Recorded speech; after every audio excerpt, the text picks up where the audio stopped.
This channel does not promote any violent, harmful, or illegal activities. All content provided by this channel is meant for an educational purpose only.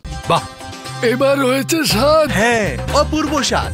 MDH এর চাঙ্কি চাট মশলা, জীবনে আসল স্বাদ জাগলো। আসল মশলা yes MDH। বিকেল ৫টা শুরু করছি আজকের পাঁচ কথা মানে এখনো পর্যন্ত যা যা ঘটে গেছে তার মধ্যে থেকে ঝাড়াই বাছাই করে সেরা খবর আর তার চুলচেরা বিশ্লেষণ। পাঁচ কথায় আজ কোন খবরগুলোর দিকে আমাদের ফোকাস থাকছে? প্রথমেই দেখাবো পাঁচ কথার ইস্যু, বিগ ওয়ালে দেখাবো পাঁচ কথার ইস্যু। প্রথম ইস্যু চাইলেই পাওয়া যায় নোবেল, কে বলছেন দেখাবো আপনাদের। ইস্যু ২, ২৬শে সংখ্যালঘুদের ভয়ঙ্কর খেলা, বিস্তারিত দেখাবো পাঁচ কথায়। সেই কবে গানটা লিখেছিলেন রবি ঠাকুর, অথচ আজও কি প্রাসঙ্গিক বলুন তো? যা মানুষের ধরাছোড়ার বাইরে সেটাই পাওয়ার আকাঙ্ক্ষা মানুষের, এটাই ছিল গানের মূল ভাব। ডোনাল্ড ট্রাম্পের সোনার হরিণ কি নোবেল শান্তি পুরস্কার? না হলে সোনার হরিণ ধরি নোবেল শান্তি চাই বলে এমন হল্লা জুড়ে দেবেন কেন? ইদানিং বারবার ট্রাম্পের মুখে নোবেল, তিনিই নাকি যুদ্ধ থামাচ্ছেন, তিনি নাকি শান্তির ফেরিওয়ালা। অতএব পূর্বসূরি বারাক ওবামার মতো তাকেও নোবেল দেওয়া হোক। আশ্চর্যের কি জানেন, সুরীর সাক্ষী মাতালের মতো পাকিস্তানকে পাশে পেয়ে গিয়েছেন ডোনাল্ড ট্রাম্প। নাছোড়বান্দা ট্রাম্প মনে হচ্ছে নোবেল শান্তি পুরস্কারটা বগলদাবা করেই ছাড়বেন। শুক্রবার নিউ জার্সিতে গিয়েছিলেন মার্কিন প্রেসিডেন্ট। টুপিতে লেখা মেক আমেরিকা গ্রেট এগেন। যদিও সংবাদ মাধ্যমের সামনে যা বললেন তাতে নিজেকেই গ্রেট বানানোর ছক। Well, they should give me the Nobel Prize for Rwanda and if you look the Congo, or you could say Serbia, Kosovo, you could say a lot of them. You could say, I mean, the big one is India and Pakistan. I should have gotten it 4 or 5 times. অর্থাৎ biodata লিখেই ফেলেছেন Trump, শুধু মুখে বলেননি, নিজের social media truth সোশ্যালেও তালিকা দিয়েছেন। ছোট post, তাতেই ছবার নোবেল শান্তি পুরস্কারের কথা রয়েছে। ট্রাম্পের দাবি তিনি পিস ব্রোকার, শান্তির ফেরিওয়ালা। এই যেমন আফ্রিকার কঙ্গো বনাম রোয়ান্ডা, ইউরোপে সার্বিয়া বনাম কসোভো, আফ্রিকার মিশর বনাম ইথিওপিয়া, সব যুদ্ধ একাই থামিয়েছেন। পশ্চিম এশিয়ায় আব্রাহাম অ্যাকর্ড করে শান্তি ফেরানোর দাবিও ট্রাম্পের মুখে। রাশিয়া, ইউক্রেন, ইরান, ইসরায়েলের যুদ্ধ থামেনি, কিন্তু সে নামও আছে ট্রাম্পের তালিকায়, এবং আছে ভারত পাকিস্তান। ট্রাম্পের সাম্প্রতিক গরুর রচনা। দিন কয়েক আগে প্রধানমন্ত্রী নরেন্দ্র মোদী ট্রাম্পকে ফোন করে আমেরিকার মধ্যস্থতার দাবি উড়িয়েছেন, তারপরেও ট্রাম্প অনড়। Well, I stopped a war between Pakistan. I love Pakistan. I think Modi is a fantastic man. I spoke to him last night. We're going to make a trade deal with Modi of India. But I stopped the war between Pakistan and India. মে মাসের মাঝামাঝি Saudi আরবে গিয়েও শান্তির বাণী শুনিয়েছিলেন Donald Trump. My greatest hope is to be a peacemaker and to be a unifier. I don't like war. এক কথা বারবার বলে যাওয়ার অর্থ তো একটাই, লক্ষ্য একটাই, পূর্বসূরি বারাক ওবামার মতোই নোবেল শান্তি পুরস্কারটা বাগিয়ে নেওয়া। কিন্তু চাইলেই তো নোবেল পাওয়া যায় না, কাউকে নমিনেশন দিতে হবে। মার্কিন প্রেসিডেন্ট পাশে পেয়েছেন পাকিস্তানকে। 2026 সালে ট্রাম্প যাতে নোবেল শান্তি পুরস্কার পান, তার জন্য ট্রাম্পের হয়ে নমিনেশন জমা দিয়েছে পাক সরকার। এর জন্য কি না করেছে আমেরিকা। পাক সেনাপ্রধান আসিম মুনিরকে হোয়াইট হাউসে ডেকেছিলেন ট্রাম্প। শুক্রবার পাক প্রধানমন্ত্রী শাহবাজ শরীফকে ফোন করেন মার্কিন বিদেশ সচিব মার্কো রুবিও। তারপরেই ট্রাম্পকে নোবেলের জন্য নমিনেট করে পোস্ট পাকিস্তানের। ভারত পাক সংঘর্ষ থামানোর কারিগর নাকি ট্রাম্পই, দাবি করেছে পাকিস্তান। ঠিক যেন সুরীর সাক্ষী মাতাল, কিন্তু নমিনেশন পেলেই কি নোবেল পাওয়া যায়? তথ্য বলছে 2020, 2021, 2024 সালে নোবেল শান্তি পুরস্কারের নমিনেশন পেয়েছিলেন ট্রাম্প, একবারও শিকে ছেড়েনি মার্কিন প্রেসিডেন্টের। মাস দুয়েক আগে আমেরিকায় গিয়েছিলেন ইসরায়েলের প্রধানমন্ত্রী বেঞ্জামিন নেতানিয়াহু। সাংবাদিক প্রশ্ন করেন, গাজায় যুদ্ধ থামানোর জন্য কি আপনি নোবেল পুরস্কার আশা করেন? আক্ষেপে সুরে ট্রাম্প বলেছিলেন, নোবেল আমার প্রাপ্য, কিন্তু ওরা আমাকে কোনোদিনও দেবে না। ট্রাম্পের এই আক্ষেপ আদৌ কি কোনোদিন মিটবে? Bureau report, TV9 Bangla. যুদ্ধ থামানোর মন্ত্র কি? প্রধানমন্ত্রী নরেন্দ্র মোদী বলছেন যোগা। যোগ করলেই যোগ বিয়োগ মানে যুদ্ধ বিয়োগ হতে পারে। মোদী বলেছেন যোগ করলে আমি করা থেকেও নিস্তার মিলতে পারে। বার্তা কি ডোনাল্ড ট্রাম্পকে? Yoga is a great personal discipline. At the same time, it is a system that takes us from me to we. दुर्भाग्य से आज पूरी दुनिया किसी न किसी तनाव से गुजर रही है। ऐसे में योग से हमें शांति की दिशा मिलती है। Yoga is the pause button that humanity needs to breathe, to balance, to become whole again.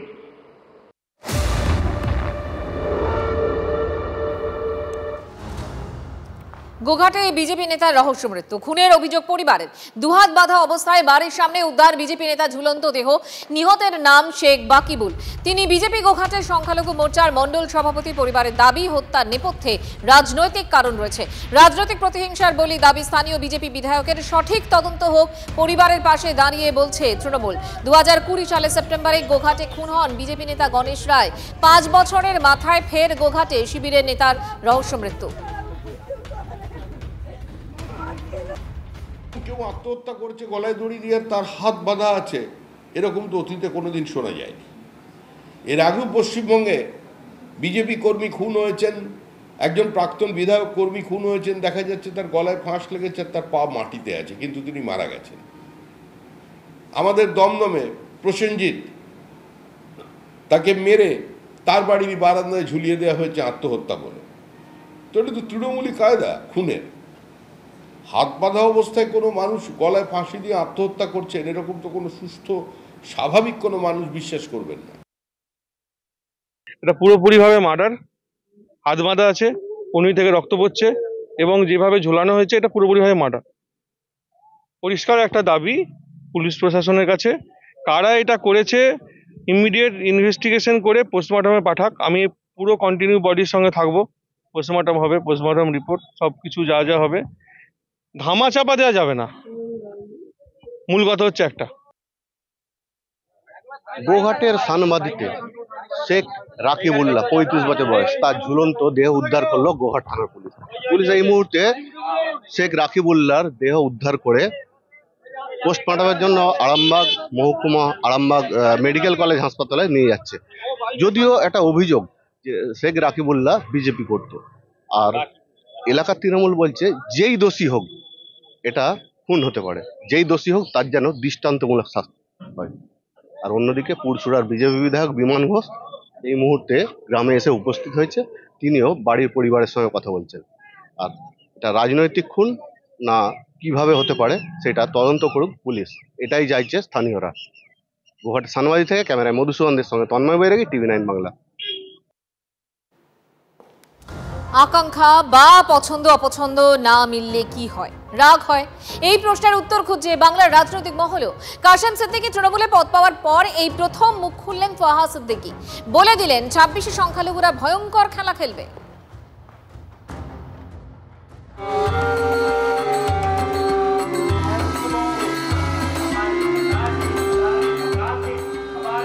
2026 বিধানসভা নির্বাচনকে সামনে রেখে আবার মিসাইল ছুড়লেন তোহা সিদ্দিকী। ফুরফুরা শরীফের পীরজাদার মুখেও খেলা হবে স্লোগান। 2026 কিন্তু ভয়ঙ্কর খেলা হবে। সেই খেলাটা কিন্তু এবারে বিশেষ করে সংখ্যালঘু মুসলিমরা ভয়ঙ্কর খেলা খেলবে। 5-6 দিন আগেও প্রায় একই কায়দায় হুঁশিয়ারি দিয়েছিলেন তোহা সিদ্দিকী। বিশেষ করে সংখ্যালঘু মুসলমানদের নিয়ে যদি কেউ 2 নম্বরে করে তাদের কোমরে লাঠি মেরে খাদে ফেলবো 2026-এ। আপনারা রাজি আছেন তো? তপ্ত তোহা আচমকাই এমন তেতে উঠলেন কেন ফুরফুরা শরীফের এই পীরজাদা? নেপথ্যে ফুরফুরার আরেক পীরজাদা কাসেম সিদ্দিকীর তৃণমূলে পদ প্রাপ্তি। 3 দশক আগে তৃণমূল কংগ্রেসের রাজ্য সাধারণ সম্পাদক হয়েছেন কাসেম সিদ্দিকী। তাতেই অসন্তুষ্ট তোহা রাগঢাক না রেখেই বলছেন এতে লাভ হবে নওশাদ সিদ্দিকীর ISF এর। নওশাদের একটা লাভ হয়ে গেছে বলে আমি মনে করি। আমার মনে হয় ভাঙড়ে ISF আবার জিতবে, আমার মনে হয়। এবং তাছাড়া আরও 2-4টা সিট জিততেও পারে, আরও 2-4টা সিট নিতেও পারে আমার মনে হচ্ছে। কেন মানুষ দ্বিচারিত্রকে পছন্দ করে না। তোহা বনাম কাসেম মার্চে ফুরফুরা শরীফের ইফতার পার্টির দিন থেকেই এই চর্চার চরমে। মুখ্যমন্ত্রী মমতা বন্দ্যোপাধ্যায় ফুরফুরা গিয়েছিলেন, তহার নগণ্য উপস্থিতি আর কাসেমের উজ্জ্বল উপস্থিতি। মঞ্চে তহার হাত থেকে কাসেমকে মাইক্রোফোন নিয়ে নিতেও দেখা যায়। তারপর পাক সার্কাসের ইফতার পার্টিতেও মুখ্যমন্ত্রীর পাশে ছিলেন কাসেম। মার্চ থেকে মে 2 মাস পর কাসেমের পদপ্রাপ্তি তৃণমূলে। এতে সংখ্যালঘুরা নাকি ফোঁস করে উঠেছে, দাবি তহার। এই সরকারের জন্য ও এরকম ভাষা ইউজ করতে বলে, তার জন্য বাংলার সংখ্যালঘু মুসলিম এবং অমুসলিম ভাইরা খুব তার বিরুদ্ধে ক্ষোভে উঠেছে, ফসে উঠেছে। আর সেই মানুষ থেকে মাথার তাজ বানিল, আমি দুধে মিশে গেলে আঁটি গড়াগড়ি করলো, এটা মানুষ বেঁচে। ঘটনা হলো ফুরফুরা শরীফের এই পীরজাদা বাম ঘনিষ্ঠ এবং তৃণমূল বিরোধী বলেই পরিচিত ছিলেন। সেই কাসেম তৃণমূলে আসায় সত্যি কি সংখ্যালঘুরা অসন্তুষ্ট? কি বলছেন তৃণমূলের সংখ্যালঘু নেতারা?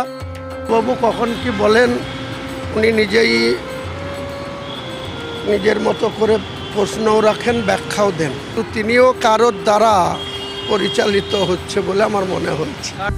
এই যে যারা বলছেন, আমি তাদেরকে বলবো এই ধরনের কথা বলে মানুষকে প্লিজ বিভ্রান্ত করবেন না। 2026-এর সংখ্যালঘুরা এমন খেলা খেলবে যেটা মমতা বন্দ্যোপাধ্যায়ের 213 থেকে 235 সিট হবে। তহার মন্তব্যকে সমর্থন করছেন না ঠিকই, কিন্তু কাসেম বিরোধিতায় তহার লাইনেই বারবার হেঁটেছেন শওকত হুমায়ুনরা। কাসেম সিদ্দিকী একটা পীরজাদা, সে ফুরফুরা শরীফের সুসন্তান, কিন্তু রাজনীতিতে যদি বলেন সে অ আ ক খ জানে না, রাজনীতির ABCDও জানে না। দল যখন সিদ্ধান্ত নিয়েছে, সে তাজা আলু হোক আর পচা আলু হোক, এখন সেগুলোই আমাদেরকে নিয়ে চলতে হবে। এই সুযোগে তৃণমূলকে আক্রমণ করতে ছাড়ছেন না বিরোধীরা। 26-এ কি সত্যি ভয়ঙ্কর খেলা হবে? তহার পূর্বাভাস সত্যি হবে কি? প্রশ্ন এটাই। সনৎ মাঝির রিপোর্ট, TV9 বাংলা। তাহলে কি ত্বাহা ভার্সেস কাসেম, এই যে এই মুহূর্তে দাঁড়িয়ে গৃহদাহ চলছে, তাতে রাজ্য রাজনীতি একেবারে উত্তাল? জানি না, সংখ্যালঘু তো খেলা খেলছে, তাই তাদের হাতে পায়ে পড়ে জেতার চেষ্টা করছে। একদিন কংগ্রেস করতো, তারপর CPM করেছিল, এখন TMC করছে। তারা খেলেন সবসময়, তাদের খেলাতে এরা বড় মাত্র, আর কিছু নাই সব রাজনীতি পার্টিগুলো। সংখ্যালঘু সম্প্রদায় পশ্চিমবঙ্গের জন্মসূত্রে যারা মুসলিম, তাদের একটা দুষ্কৃতি দুর্নীতিগ্রস্ত অংশকে বোমা বন্দুক ধরিয়ে দিয়ে রাজ্যে ক্ষমতায় থাকতে চাইছে তৃণমূল কংগ্রেসের সরকার। ভোট আসলে এটা হিন্দু মুসলমানের পলিটিক্স করে মানুষকে ভেদাভেদ করে কে ক্ষমতায় থাকবে আর প্রধান অপোজিশন দল নিয়ে রাখবে। আর দেখুন, প্রধান অপোজিশন দল হয়ে যেটা দরকার এই মুহূর্তে সে করতে ব্যর্থ আছে। শুধু মানুষের মধ্যে বিভেদ কীভাবে তৈরি করবো তা নিয়ে প্রস্তুত।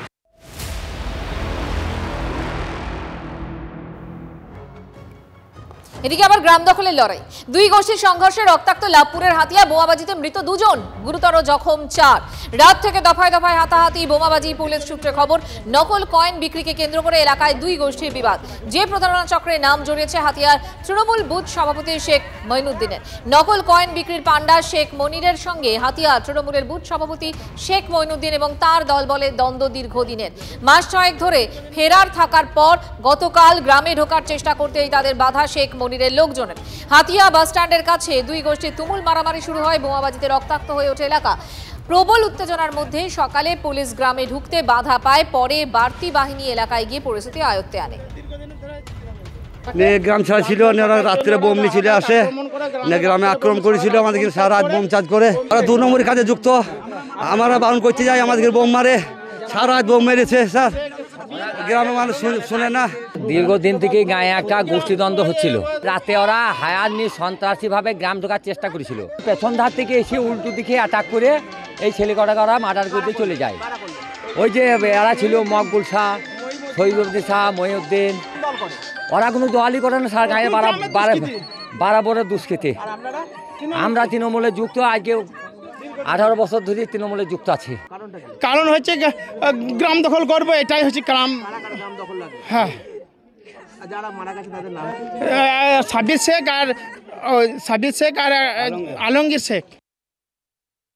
বড়োয়া একটা বর্ডারিং গ্রাম এবং বারবার সেখানে হাতিয়া গ্রামের কিছু ক্রিমিনালিটি সোশ্যাল আর আশপাশের কিছু এসে ওদের মাঠে জড়ো হয়, কেউ বড়োয়ার দিক থেকে আসে, কেউ সাঁইথিয়ার দিক থেকে আসে, জড়ো হয় এবং সেখানে তারা কালকে বোম মানছিল রাত্রিতে, এইটা খবর আমাদের কাছে এসছে এবং সেখানে এই নিয়ে নিজেদের মধ্যে একটা সংঘর্ষ হয়েছে। এর মধ্যে কোনো রাজনৈতিক বিষয়ে নেই, সম্পূর্ণ সমাজবিরোধী কার্যকলাপ।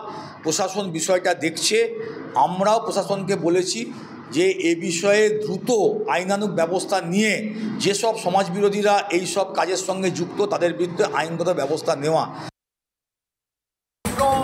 হলো এই যে বারবার বোমাবাজি এবং বোমার ফলে মানুষের মৃত্যু, এত বোমা আসছে কোথায়? বীরভূম পুলিশ কোথায় যাচ্ছে? কেন বোমা উদ্ধার করতে পারছে না? এরা যারা বোমা মজুত করেছিল কাদের স্বার্থে, কাদেরকে নিয়ে মজুত করেছিল, এই সমস্ত ঘটনার তদন্ত হওয়া উচিত। ওটা স্বাভাবিক ব্যাপার, ওখানে তো সাধারণ মানুষের বাস নয়, এখন ওটা হয়ে রবীন্দ্রনাথেরও জায়গা নয়, এখন লাল মাটির দেশে বাঘ সিংহ ঘুরে বেড়াচ্ছে। তো বাঘ সিংহকে ঠান্ডা করবার জন্য অন্য কিছু লোক দুপক্ষই বোমা রাখছে, একজন পশুরাজ আর একজন জঙ্গলের রাজ। তো দুজনের যদি লড়াই লাগে সেখানে তো বোমা লাগবেই। লড়াইটা এখন তৃণমূলের সঙ্গে, তৃণমূলের লড়াই, একটু অপেক্ষা করুন, মানুষকে আরেক কয়েকটু মাস এটা সহ্য করতে হবে, তারপর সব ঠান্ডা হয়ে যাবে। এই হাতিয়া গ্রামটি আমরা, এটা খুবই আমাদের পুলিশের নজরে থাকে, এটা খুব ক্রিমিনাল ইনফেস্টেড গ্রাম আছে, এখানে অনেক রকম বেআইনি অ্যাক্টিভিটি হয়, অনেক রকম ইলিগাল কাজ হয়, অনেক অনৈতিক কাজও হয়। তো এই যে ছেলেগুলো যারা মারা গেছে এদেরও আগে পুলিশের কেস ছিল, পুলিশের কাছে কেস কাভারি আছে এবং আমার ধারণা এরা বোম বাঁধতে গিয়ে, যতটুকু প্রাইমারি মনে হচ্ছে আমাদের পিএম করলে পুরোটা ক্লিয়ার হবে, যে বোম নতুন করে বাঁধতে গিয়ে এদের বোম বিস্ফোরণ হয়ে এরা দুজনে মারা গেছে। তাদের অন্ধকারে পালিয়েও যায় কিছু লোক। আমার ধারণা হচ্ছে যে দুজন মারা গেছে, দুজনের মধ্য থেকেই হয়তো এরা নিজেরাই নিজেদের কোনো একটা কারণে, বিশেষ কোনো কারণে এই হয়তো কোথাও এই বোমের কাজ করেছে, তার শব্দ আমরা পেয়েছিলাম, আমার লোক গেছিল। এই মুহূর্তে একটা তদন্ত অনুসারে একটা আমাদের সার্চিং পার্টি আছে, তার সার্চ করছে কোনো কোনো জায়গাতে। আমরা কিছু লোকের নাম এখনও পেয়েছি, সেটা ডিসক্লোজ করছি না। সে লোকগুলোকে আনলে আমরা আর পরবর্তী খবরগুলো পাবো। মোহনবাগান রত্ন পেতে চলেছেন টুটু বসু। প্রাক্তন সভাপতিকে ক্লাবের সর্বোচ্চ সম্মান দিচ্ছে মোহনবাগান। পরের বছর মোহনবাগান রত্ন দেওয়া হবে প্রয়াত সচিব অঞ্জন মিত্রকে। মরণোত্তর এই সম্মান। মোহনবাগানের কার্যকরী কমিটিতে এই সিদ্ধান্ত নেওয়া হয়েছে। আরও একবার আপনাদেরকে জানিয়ে রাখি, মোহনবাগান রত্ন পেতে চলেছেন টুটু বসু। প্রাক্তন সভাপতিকে ক্লাবের সর্বোচ্চ সম্মান দিচ্ছে মোহনবাগান।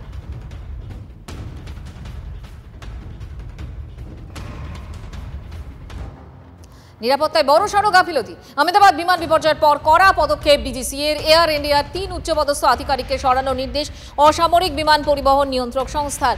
এয়ার ইন্ডিয়ার এই 3 আধিকারিকের বিরুদ্ধে কর্তব্যে গাফিলতির অভিযোগ ডিজিসিএর। এই 3 জনের বিরুদ্ধে দ্রুত অভ্যন্তরীণ তদন্ত শেষ করে 10 দিনের মধ্যে এয়ার ইন্ডিয়ার কাছে রিপোর্ট পেশের নির্দেশ।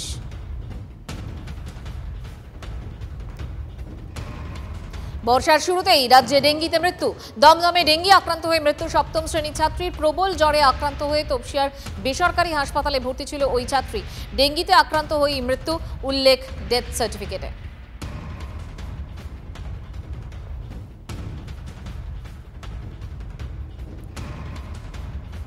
বর্ষার শুরুতেই রাজ্যে ডেঙ্গিতে মৃত্যু। দমদমে ডেঙ্গি আক্রান্ত হয়ে মৃত্যু 7ম শ্রেণীর এক ছাত্রীর। প্রবল জ্বরে আক্রান্ত হয়েছিল সে। আক্রান্ত হয়ে তপসিয়ার বেসরকারি হাসপাতালে ভর্তি হয় ওই ছাত্রী। ডেঙ্গিতে আক্রান্ত হয়েই মৃত্যু, এমনটাই উল্লেখ রয়েছে ওই ছাত্রীর ডেথ সার্টিফিকেটে। আরে কম দে কিন্তু খাঁটি দে। MDH কাশ্মীরি লাল লঙ্কার গুঁড়ো। MDH